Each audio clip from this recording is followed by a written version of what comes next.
Good morning, everybody. Sorry, there was a technical problem. So today I am Dr. Poonam Dhankar. I am an assistant professor in College of Physiotherapy, PGIMS Rohtak. And today I'll be dealing with the topic benign joint hypermobility syndrome. Now, hypermobility, we all have come across hypermobility, things like hypermobility and all. We have come across gymnasts or people in circus who can move their joints. We call them double jointed. It describes joints that move farther than normal.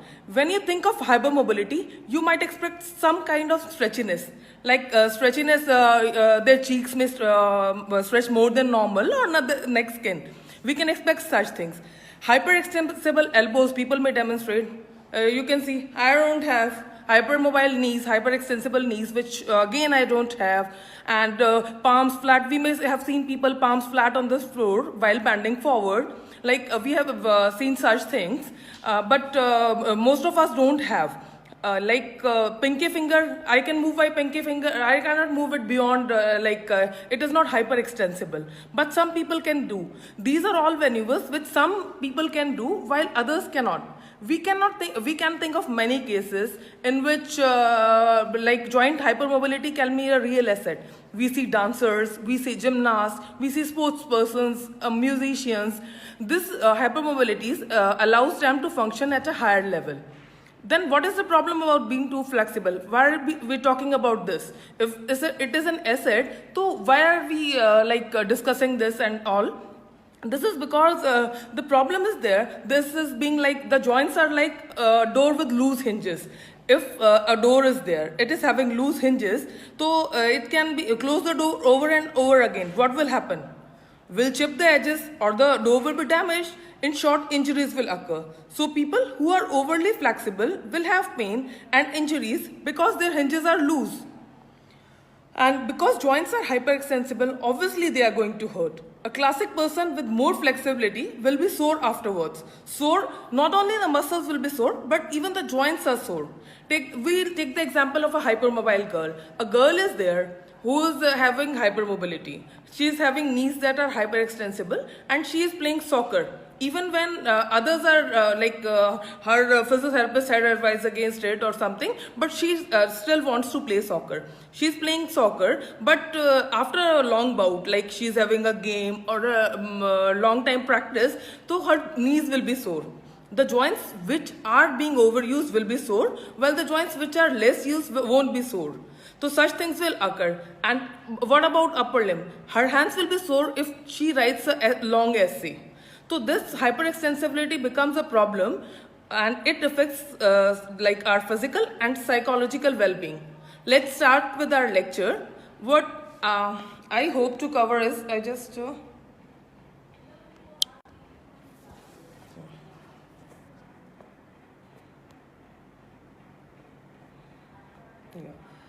Now, we start. What I hope to cover is the definition, the pathophysiology, the prevalence, the diagnosis, impact, management, and what we'll conclude whatever we have gone through.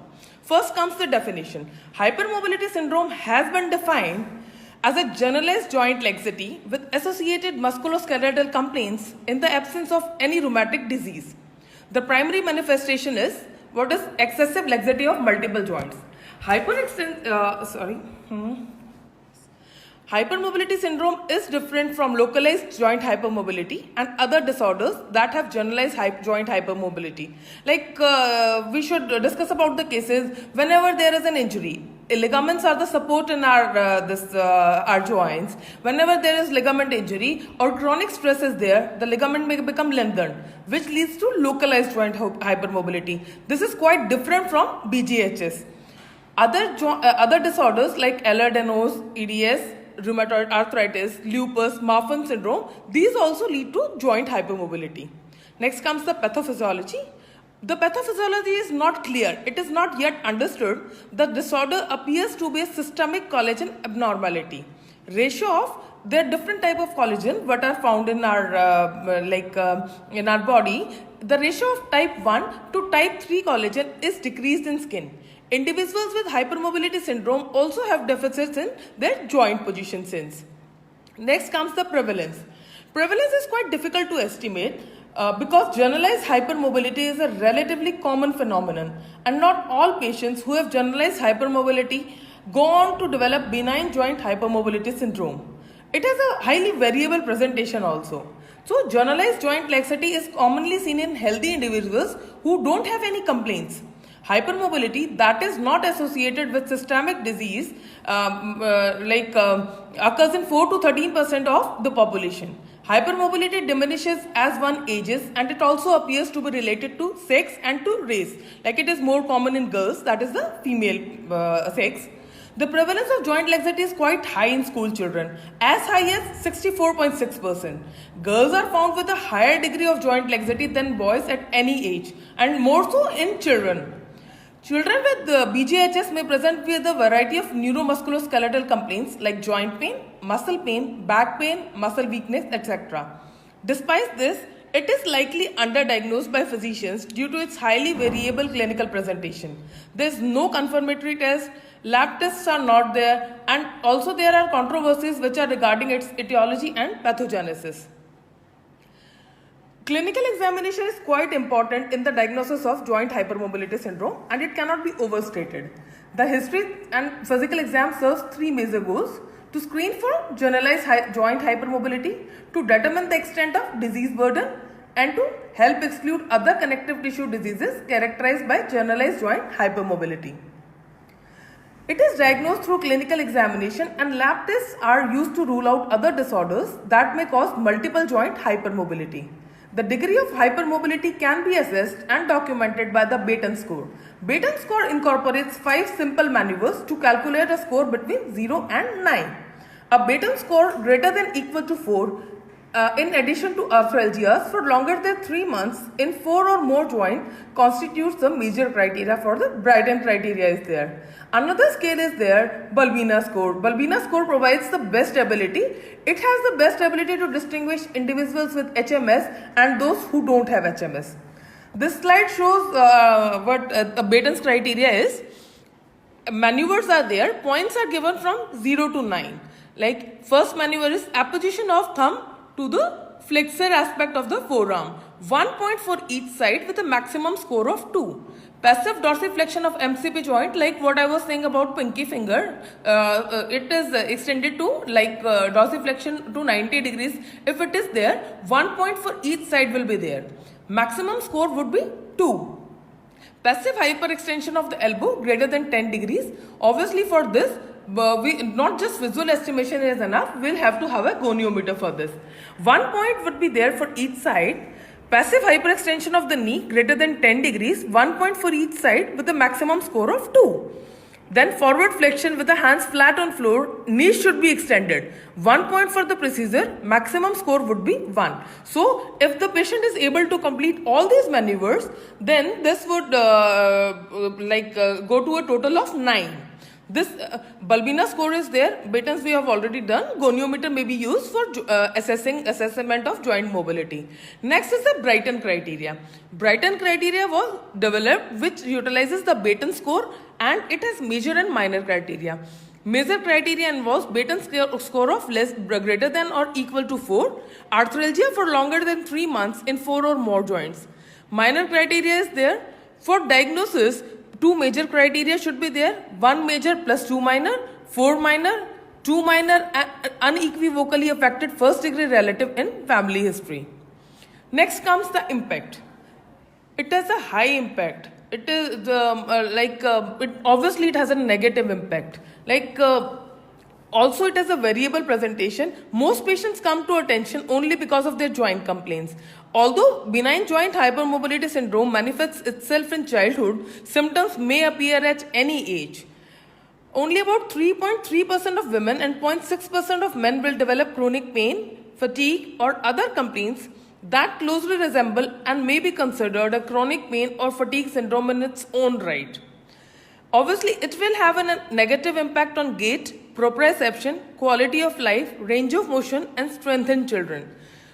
All the aspects of quality of life will be hampered.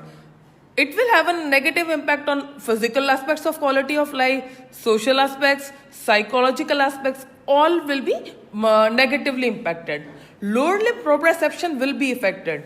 Significant psychological impact is there. They'll suffer from fear, agoraphobia, anxiety, depression, panic disorders. When they'll be having pain, they'll be they'll have anxiety related to socialization. Obviously, that will impact of we were discussing the impact joint hypermobility, that is a Batten scores of greater than or equal to 6. Like many studies have demonstrated that children who were had Batten score of greater than more equal to 6, a mean age of 13.8 years, is a risk factor for musculoskeletal pain with a mean age of 17.8 years. Such children were 2 times more likely to have at least moderate pain in shoulders, knee, ankle and foot. They were 11 times more likely to have knee pain if joint hypermobility is there and obesity is there. All the studies support association between hypermobility and pain and not necessarily a effect and cause relationship. The most common sites of pain are, the most common site is back, which is followed by knees, shoulders, hips, neck, hands, wrists, feet, ankles, followed by elbows. The median visual analog scale, when the VAS is taken, or the numeric pain rating scale in NPRS, they scored a median of 6 by 10. Like they rated their pain at 6 out of maximum 10 points available. Fatigue is there. Severity, effect and coping is similar to the fatigue of rheumatoid arthritis. Then comes the management. The first step in managing BGHS is to emphasize, we should explain to the patient that this syndrome is a non-progressive disorder, non-inflammatory connective tissue disorder. Main aims of treatment, our goals of physiotherapy are symptom reduction, prevent recurrence of joint pain and injury prevention. Effective treatment may be accomplished with lifestyle modification, altering the patient's exercise regimen, joint protection and proper body mechanics. Long-term management of BGHS typically focuses on modification of activities and especially those activities which induce symptoms. Like if we are placing more stress on our joints and this is causing a problem with the patient, like patient is running more. Okay, he is using his knees more, his knees will feel sore or the knees are having pain. So modification of activities should be there. Running should be like modified. It should be divided into spans, or we can have proper joint mechanics. If the lower limb is not having proper biomechanics or supportive footwear is not there, we should include them. Excessive joint movement is always associated with the development of symptoms in patients with joint hypermobility syndrome. Often vigorous and repetitive activities have been targeted as the aggravating factors. Overtraining, poor pacing, too many performances or athletic competitions, and focusing on joint flexibility rather than stability may all increase joint pain and the risk of injury. If these activities, it's always like not like that we can avoid whatever activity is there. If it is necessary for the patient, it won't be possible for that patient to avoid those activities. So what should be done? Other approaches may be tried, like if the patient is participating in a competitive sport or before any competition, NSAIDs may be taken so that symptoms may reduce and he may perform better. Strengthening program is a very important component which provides muscular stability and stabilization to the joint. Stretching techniques that are targeted to isolate tight muscles without stressing the surrounding joints may reduce symptoms by improving balance and control. But stretching should always be incorporated very carefully. Strengthening is always better than stretching in these patients. Now, importance of strengthening exercise, like whenever obviously when we are exercising, we are prescribing strengthening exercises to patient, it will lead to increased muscle strength, which will lead to decrease in spasm of the muscles of the patient, which in turn will lead to decreased pain, and all these will lead to increased function. Increased function, this will be a cycle of improvement with the patient. Relevance of muscle strengthening exercises in joint hypermobility. It is we can take an example. Strengthening exercise usually targets stabilizing muscles around hypermobile joints and it may enhance joint support. Evidence suggests this. Many researches have been conducted and evidence supports this. Let us take an example. A joint is supported by ligaments and muscles. Hypermobile joint is there. Joint subluxation occurs at 40 kg of force. When 40 kg of force is applied on that, so ligaments absorb say 20 kg till failure. I am saying just suppose. Okay, muscles absorb around 20 kg till failure. So when we are prescribing muscle strengthening exercise, ligaments cannot be strengthened, never be strengthened. Muscle is a contractile tissue which can be strengthened. So ligaments will remain the same irrespective of whatever exercise we are providing, while muscles will absorb 40 kg till failure. External forces up to 60 kg are tolerated, so joint becomes more stable. Strength training should always consist of a combination of both open kinetic, that is the distal extremity moves freely, and closed kinetic chain, that is distal extremity meets resistance exercises. Closed kinetic chain exercises often simulate functional demands of an extremity, while OKC activities are better for more targeted strength training. That will be individualized, like we have to individualize an exercise program, that is for every patient the same program will not suffice. Next important point comes is proprioception. Proprioception is usually specifically in lower limbs, proprioception is hampered in patients of BJHS. Proprioception is the ability to determine where our joints are located in space. Abnormal proprioception when in lower limb will lead to falls. Decreased balance, falls, more injuries. The patient is already injury prone. If decreased proprioception is there, then the patient will have more falls. So focusing on improving the proprioception of a joint may improve symptoms. Example, using a wobble board, we can improve proprioception. Sometimes supportive splints along with appropriate footwear protect the joint, and supporting joint taping improves joint proprioception. Focused exercises to improve muscle strength, balance and coordination may help improve joint stability and proprioception. Improvement of proprioception may reduce strain to the ligaments surrounding the joint and avoid further injury. Muscle pair co-contraction and rhythmic stabilization techniques are also useful methods to improve postural stability. Ultimate goal is to prevent extreme ranges and abnormal movement patterns to avoid further injury and falls. Functional exercise and fitness is also an important component which helps in functional improvement of a BGHS patient. This leads to improved cardiovascular health, more energy, more stamina. Low impact exercise quite useful, decreases flare up, does not increase symptoms. Aquatic exercise with stable core decreases stress on the joints. Tai Chi and Pilates also help to facilitate balance and control and can be utilized to different extents. Bicycling, aerobic exercises and decrease joint stress. Nordic pole walking is a very good exercise. It can be used in children also. Very good exercise. Children also enjoy this exercise. It is a functional closed chain activity and core stability is improved with Nordic pole walking. Along with exercise therapy, manual therapy is a useful adjunctive treatment modality. Because of the increased tissue fragility that is seen in benign joint hypermobility syndrome and weak supporting structures are there. Support is not good, joints are hypermobile.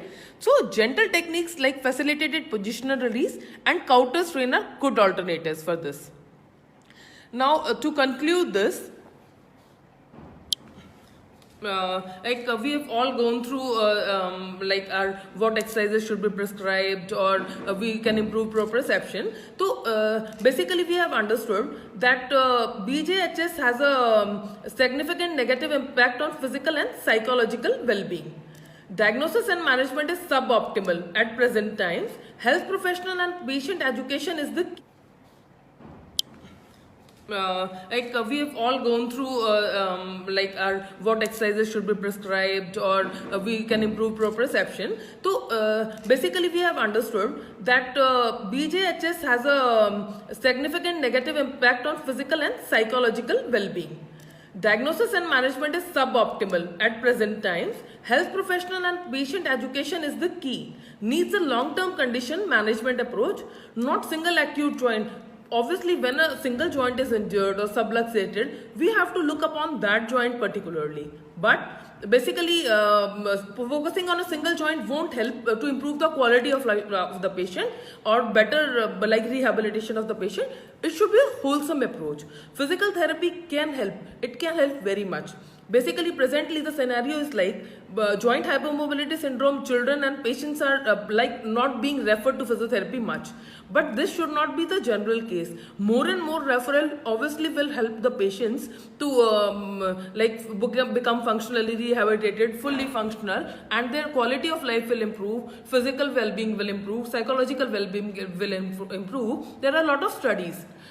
And one thing more, one very important take-home point is like the patient when obviously activity is triggering the pain, spasm and all the symptoms of the patient. So patient tends to refrain from physical activity. But physical activity due to pain, refraining from that is counterproductive. Inactivity and abnormal movement, these are the two most important pain triggers. These won't help. Like refraining from activity won't help. So if the patient is more physically active and that too a like targeted physiotherapy program is there, research has again and again proven that a targeted and a specific that is like individualized physiotherapy program will help the patient to regain their obviously improvement in the quality of life and all other parameters there. They will have reduced pain. Okay, so any questions are welcome from whoever have been watching. If you have any queries related to my lecture, you can please drop a comment here, or you can message me on Messenger. I'll be happy to help. Thank you.